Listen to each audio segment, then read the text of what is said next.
দুর্গাপুরে বেসরকারি মেডিকেল কলেজের ছাত্রীকে গণধর্ষণের অভিযোগ ওঠার পর ঘটনাস্থলে গিয়েছিলেন জাতীয় মহিলা কমিশনের সদস্য অর্চনা মজুমদার। তিনি আজ সন্ধ্যায় ঘটনাস্থলে গিয়ে ঘুরে দেখেন, সেই ছবি রেখেছি আপনাদের সঙ্গে। ইতিমধ্যেই পুলিশ প্রশাসনের ভূমিকা নিয়ে সরব হয়েছে বিরোধীরা। একই সঙ্গে জাতীয় মহিলা কমিশনের তরফ থেকে উপযুক্ত তদন্তের দাবি জানানো হয়েছে। জাতীয় মহিলা কমিশনের সদস্য অর্চনা মজুমদার তিনি ঘটনাস্থলে গিয়ে ঘুরে দেখেছেন। পুলিশ ইতিমধ্যে তদন্ত শুরু করেছে, অভিযুক্তদের খোঁজে তল্লাশি চলছে বলে পুলিশ জানিয়েছে। আর অন্যদিকে জাতীয় মহিলা কমিশনের সদস্য অর্চনা মজুমদার তিনি ঘটনাস্থলে গিয়ে ঘুরে দেখেছেন। পুলিশের কর্তাদের সঙ্গে তিনি তদন্ত নিয়ে কথাও বলেছেন।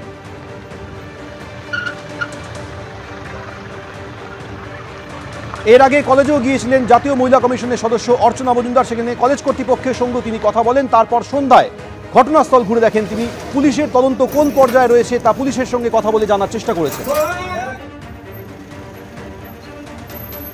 দুর্গাপুরে মেডিকেল কলেজের ছাত্রীকে গণধর্ষণের অভিযোগ উঠেছে। বেসরকারি মেডিকেল কলেজের ছাত্রীকে গণধর্ষণের অভিযোগ, দুষ্কৃতীদের অত্যাচারের শিকার হয়েছেন ডাক্তারি পড়ুয়া। গোটা বিষয়টি নিয়ে পুলিশ তদন্ত চালাচ্ছে।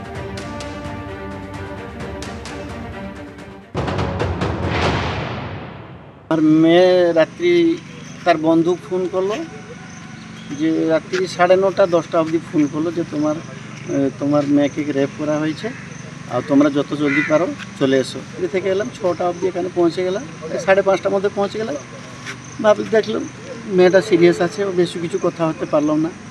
যা দেখলাম এখানে মেয়ে সুরক্ষিত নেই, আর তার বন্ধু একজনকে বাইরে নিয়ে গেছিল নাকি, এটা তো আমি ঠিক মতো শুনতে পারিনি। আর একজন রেপ করেছে, তার মোবাইলও ছড়ে নিয়ে গেছে। তো আমার কথা বলছে ওই ছেলেটা কিভাবে সিকিউরিটি গার্ড সামনে থাকতে থাকতে কিভাবে বাইরে গেল। চলে আমার মেয়েটা তো চালাক নয়, ও নিয়ে গেল। তারপরে দুজনকে এলো, দেখি একজন রেপ করেছে, আর দুজন পালিয়ে গেল। ফের ঘুরে এলো, দেখি আর মোবাইলটা ছড়ে নিল, 200 টাকাও ছড়ে নিল। ওর কি মেয়ে বলছে যদি তুই আর কিছু যদি বলবি তোকে মেরে দিব, 3000 টাকা আমাকে দিবি। এইভাবে কে বলেছে? এটা ছেলেটা, সেই ছেলেটা। আমি যখন এলাম পুলিশ ইনভেস্টিগেশন করেছিল, বলবো আমার উপরে ভরসা রাখুন। কমপ্লেন করেছেন? হ্যাঁ, কমপ্লেন করেছি। ওরা বয়ান রেকর্ড করেছে আমার মেয়ের কাছে। তো ওরা যে আমরা ইনভেস্টিগেশন করবো, আমি দোষীদের জন্য কার্য অনুষ্ঠান করবো। আর ইতিমধ্যেই এই ঘটনার পর যেটা জানা যাচ্ছে, ওয়েস্ট বেঙ্গল ডক্টরস ফোরাম তারা আগামীকাল দুর্গাপুরে যাচ্ছে এবং সুপ্রিম কোর্টের প্রধান বিচারপতির হস্তক্ষেপ চেয়ে চিঠিও দেওয়া হয়েছে ওয়েস্ট বেঙ্গল ডক্টরস ফোরামের তরফ থেকে। সংগঠনের তরফ থেকে সুপ্রিম কোর্টের রেজিস্ট্রারকে দেওয়া হয়েছে এই চিঠি, যেখানে বিচার বিভাগীয় তদন্তের দাবি জানানো হয়েছে। সরাসরি এই নিয়ে কথা বলবো, ঝিলাম করঞ্চা এই মুহূর্তে আমাদের সঙ্গে রয়েছেন। ঝিলাম, আগামীকাল তারা দুর্গাপুরে যাচ্ছেন এবং এই নিয়ে সুপ্রিম কোর্টের প্রধান বিচারপতির হস্তক্ষেপ চেয়ে একটি চিঠিও দেওয়া হয়েছে। ঠিক কি দাবি জানানো হচ্ছে ডক্টরস ফোরামের তরফে? একদমই, ওয়েস্ট বেঙ্গল ডক্টরস ফোরামের পক্ষ থেকে সুপ্রিম কোর্টের রেজিস্ট্রারকে যে চিঠি দেওয়া হয়েছে, তাতে সুপ্রিম কোর্টের যে প্রধান বিচারপতি তার দৃষ্টি আকর্ষণ করা হয়েছে মহিলা চিকিৎসক সহ মহিলাদের ওপর যে নিগ্রহের ঘটনা এবং নির্যাতনের ঘটনা ঘটছে, সেই নিয়ে সুপ্রিম কোর্ট যেন নজরদারি করে এবং তার বিষয়ে হস্তক্ষেপ করে। আর এর পাশাপাশি তোমাকে এটা জানিয়ে রাখবো, আগামীকাল জয়েন্ট প্ল্যাটফর্ম অফ ডক্টরসের পক্ষ থেকে এবং অভয় মঞ্চের পক্ষ থেকে একটা টিম দুর্গাপুর যাচ্ছে, পুরো ঘটনাস্থল এবং যারা নিগৃহীতা তাদের সঙ্গে কথা বলা, পরিবারের সঙ্গে কথা বলা। তার আগে association of health service doctors ইতিমধ্যে মুখ্যমন্ত্রীকে একটি খোলা চিঠি লিখেছে। আমার সঙ্গে এই মুহূর্তে রয়েছেন ডক্টর পবিত্র গোস্বামী, তার সঙ্গে কথা বলবো। জয়েন্ট প্ল্যাটফর্ম অফ ডক্টরস এবং অভয় মঞ্চের পক্ষ থেকে আপনারা কালকে দুর্গাপুর কেন যাচ্ছেন? আমরা যাচ্ছি কারণ আমি একজন পশ্চিমবঙ্গবাসী হিসেবে লজ্জিত, আমি একজন বাবা হিসেবে ভীত এবং এই সামগ্রিকভাবে অভয় আন্দোলনের একজন সংগঠক হিসেবে ভীষণ ক্ষুব্ধ যে আজকে এই অভয় আন্দোলনে সামগ্রিকভাবে এত বড় একটা আন্দোলন হওয়ার পরেও এবং সরকারকে এত চেতবাণী দেওয়ার পরেও ন্যূনতম কোনো রকমের পদক্ষেপ সরকার করলো না আজকে দোষীদের বিরুদ্ধে। যেখানে আমাদের যে আন্দোলনকারী চিকিৎসকদেরকে দিনের পর দিন ডেকে তারা হয়রানি করছে, সেইখানে আজকে ধর্ষকরা স্বর্গরাজ্য ভাবছে, এটা ধর্ষকদের সরকার চলছে। আমরা আবার সেই জন্য একদম দৃঢ় সংঘবদ্ধ হয়ে কালকে সকাল 8টায় আমরা এই অভয় মঞ্চ, জয়েন্ট প্ল্যাটফর্ম অফ ডক্টরস, চিকিৎসকদের সব সংগঠন মিলে আমরা এই আইকিউ সিটিতে যাই। আমরা এবারে একটা হিসাব বুঝতে চাই এই সরকারের সঙ্গে, যে এই সরকার কি এইটাই চালিয়ে যাবে যে দুষ্টের পালন আর শিষ্টের দমন? এইটা বুঝতেই পারছো যে আগামীকাল তারা যাবেন সকালবেলায়, তবে তার আগে প্রত্যেকে কিন্তু এই ঘটনার নিন্দে করেছে এবং পুরো পরিস্থিতির ওপর তারা নজর রাখছেন। তারা চাইছেন বিচার বিভাগীয় তদন্ত এবং প্রকৃত সত্য যেন বেরিয়ে আসে। ধন্যবাদ ছিলাম। রাজ্য সরকারকে অন্ধকারে রেখে জল ছাড়ার অভিযোগ তুলে বারবার ডিভিসিকে নিশানা করছেন মুখ্যমন্ত্রী। বৃহস্পতিবার পাঞ্চেতের সামনে আইনমন্ত্রী মলয় ঘটকের নেতৃত্বে বিক্ষোভ অবস্থান করে তৃণমূল। পাল্টা বিজেপির বক্তব্য, মানুষের ভোট নিয়ে সরকার করবে তৃণমূল, আর জনগণের প্রতি কোনো দায়বদ্ধতা থাকবে না, এটা হতে পারে না। মাঝে 3 দিনের ব্যবধান।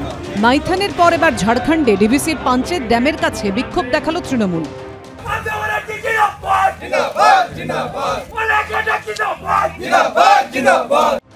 কখনো টানা ঘণ্টা পাঁচেকের বৃষ্টিতে পুজোর মুখে কলকাতা ডুবে যাওয়া, কখনো দক্ষিণবঙ্গের বিভিন্ন জেলায় বন্যা পরিস্থিতি তৈরি হওয়া, বারবার মুখ্যমন্ত্রীর নিশানায় ডিভিসি।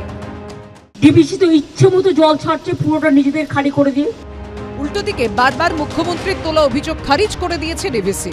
সূত্রের খবর, বর্তমানে ডিভিসির যে বোর্ড রয়েছে সেখানে পশ্চিমবঙ্গের তরফে রয়েছেন রাজ্যের বিদ্যুৎ সচিব শান্তনু বসু। অন্যদিকে 8 সদস্যের Damodar valley river regulatory committee বা ডিভিআরআরসিতে রাজ্য সেচ দপ্তরের চিফ ইঞ্জিনিয়ার রয়েছেন। ডিভিসির তরফে দাবি, জল ছাড়ার 12 ঘন্টা আগে জলাধারের পরিস্থিতির বিস্তারিত তথ্য দিয়ে তারপর জল ছাড়ার প্রক্রিয়া শুরু হয়। कोई भी रिलीज में चेंज होता है, बढ़ना या घटना, वो सारे मैसेज हम लोगों का कॉमन एक ईमेल है जिसमें हम वो उनको कम्युनिकेट करता है।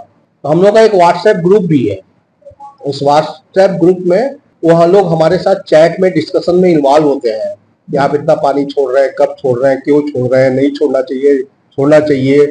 কিন্তু এরপরও ডিভিসির ওপর ক্রমশ চাপ বাড়াচ্ছে তৃণমূল। শুক্রবার আইনমন্ত্রী মলয় ঘটকের নেতৃত্বে ঝাড়খণ্ডে পাঞ্চেত বাঁধের কাছে ডিভিসির অফিসের কাছে বিক্ষোভ দেখায় তৃণমূল। ডিভিসির যে বাঁধ আজকে তাই পশ্চিমবঙ্গের মানুষের কাছে ত্রাসে পরিণত হয়েছে। আজকে আমরা যে ধর্ণা এখানে করছি, ডিভিসি কর্তৃপক্ষকে সতর্ক করতে এসেছি, যদি আপনারা রাজ্য সরকারের সাথে পরামর্শ করে জল না ছাড়েন তাহলে কিন্তু আগামী দিনে এই একদিনের কর্মসূচি নয়, আমরা লাগাতার কর্মসূচি করে আপনাদের এই অফিসের সামনে বসে আমরা কিন্তু প্রতিবাদ সভা, যে আমাদের সেই প্রতিবাদ সভা চলবে। এর আগে চলতি সপ্তাহে সোমবার মাইথানে আইনমন্ত্রী মলয় ঘটকের নেতৃত্বে ডিভিসির দপ্তরের সামনে প্রায় 3 ঘন্টা বিক্ষোভ অবস্থান করে তৃণমূল। তারপর এদিন বিক্ষোভ হলো ঝাড়খণ্ডের পাঞ্চেতে। বাংলার মানুষ আপনাকে ভোট দিয়ে আপনাকে সরকার গঠন করতে সাহায্য করছে, আর বাংলার মানুষ জলে ভেসে যাবে, ম্যানহোলে পড়ে যাবে, ফ্লাডে ত্রাণ পাবে না, এটা তো চলতে পারে না। যে কোনো এক সরকার আসবে, তাকে অ্যাকাউন্টেবল হতে হবে। প্রতি বর্ষায় ডিভিসির ছাড়া জলে প্লাবিত হয় দক্ষিণবঙ্গের একটা বিস্তীর্ণ অংশ। তারপরই জল ছাড়া নিয়ে ডিভিসির সঙ্গে সংঘাত শুরু হয়ে যায় রাজ্য সরকারের। ওদিকে ব্যারাজের লকগেট খোলে, আর এদিকে আটকানো যায় না দুপক্ষের বাগযুদ্ধের লকগেটকে। গত বছরে এই সংঘাত চরমে উঠেছিল। ম্যানমেড বন্যার অভিযোগ তুলে ডিভিসির সঙ্গে সম্পর্ক ছিন্ন করারও হুঁশিয়ারি দিয়েছিলেন মমতা বন্দ্যোপাধ্যায়। এবার সংঘাত আরও চরমে উঠেছে এবিপি আনন্দ।